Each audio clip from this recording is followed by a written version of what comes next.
Okay, welcome to my channel. We're going to do this very quick because I have only 17 minutes to produce this video in ProResLog. Okay, so this video is about removing the duplicate OneDrive folder. Hindi ko siya na-encounter sa Windows 10, but after transitioning into Windows 11 and after recent updates, napansin ko mayroong dalawang folder ng OneDrive ko. So for example, makikita nyo sa screen, yan. Merong dalawang folder na Jurel Personal. I noticed that they both contained the same files. So may hesitation ako na i-delete directly yung folder na to kasi baka maapektuhan yung files ko inside the OneDrive folder.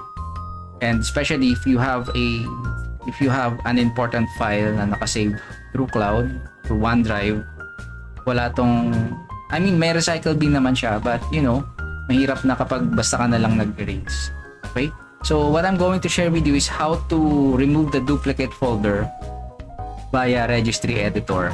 Disclaimer, hindi pang beginner yung registry editor because it can mess up your operating system kapag may mali kang nagawa or there are parameters na bago mo na sabihin natin unintentional, it will really mess up your operating system at pwede pang humantong sa pagka-reformat or you know, dadaan pa sa mahabang proseso ng pag-repair. So yun na, I'm not responsible for any effect sa magiging system ninyo kapag ginawa nyo yung registry editor or if you're going to follow the procedure that I'm going to present. Okay, but on my experience, nag-work yung steps na to. Nakuha ko rin lang din siya sa internet, but just for the sake of simplifying the instructions, no? Kasi meron na mas madaling maka-follow kapag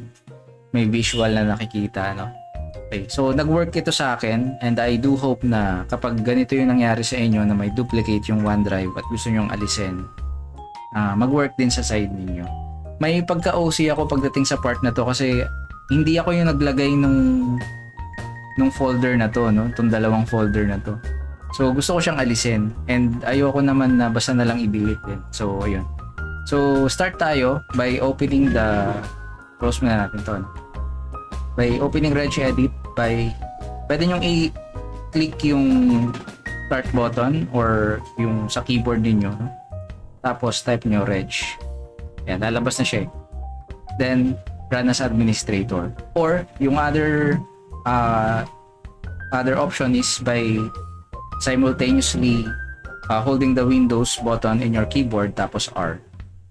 Okay, then type nyo regedit. Pwede yan. Pero hindi mo siya mararun as administrator, so dito na lang.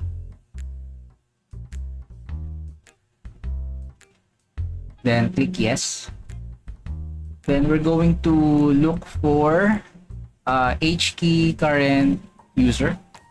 This one. Tapos the next one is software. Then Microsoft. Then Windows. Hanapin nyo yung Windows na folder.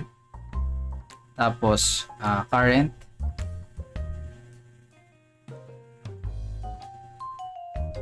version pala, sorry. Current version. Double click nyo tapos hanapin nyo yung Explorer. This one. Double click nyo ulit tapos desktop. Then namespace. Okay? So may dalawang folder na makikita kayo dito. Isang OneDrive Personal, isang OneDrive lang. Okay? So ito yung i-remove natin. Yung OneDrive lang, hindi yung may dash personal. So copy natin yung i-rename natin yung file para lang makopya ninyo, no? Tapos copy. Pwede nyong gawin ay ilagay nyo muna sa notepad. Yeah. Para hindi na natin siya mahirap hanapin. Okay. Pero wag nyo i-rename to. Kopyahin nyo lang yung pangalan ng folder. Pero wag nyong kopyahin yung pinaka-folder. Pangalan lang ng folder, okay? Tapos, kapag nakopya nyo na yung pangalan ng folder, lilipat tayo ng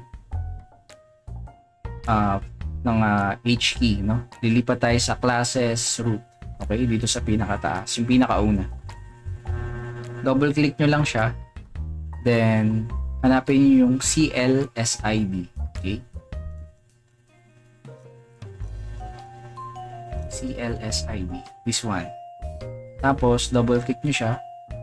Ayan, lalabas yung maraming subfolder na magulo yung magulo yung naming convention, no? Although may specific mga applications to na nire-represent, okay? So hanapin lang natin to. So this time, be very careful na kailangan parehas na parehas yan. So for example, 0427, naka-arrange naman siya, no? From lowest to highest. So dito tayo sa 04, okay, 03, 04, 27, 1989, C4D2, 6E2325. Okay, I think ito yon. Okay, so double click natin, tapos hanapin natin yung ito palang system is pinned to namespace 3. Okay, so hindi mo na kailangan i-double click, or kung ma-double click nyo man, okay lang, wala, no harm done. Pero ito yung babaguhin natin. So double click nyo siya, naka 1, so gagawin natin siyang 0 para maging false. Okay, then press OK. Before nyo i-press yung OK, make sure na tama yung folder na pinuntahan ninyo, or else ibang application yung maapektuhan. Okay, so pag sure na kayo, click nyo lang yung OK, then pwede nyo nang i-close yung regedit. Okay, so close na natin to. Then check natin yung yung Windows Explorer. Okay, so makikita natin dito na isa na lang yung OneDrive folder sa ating Windows Explorer.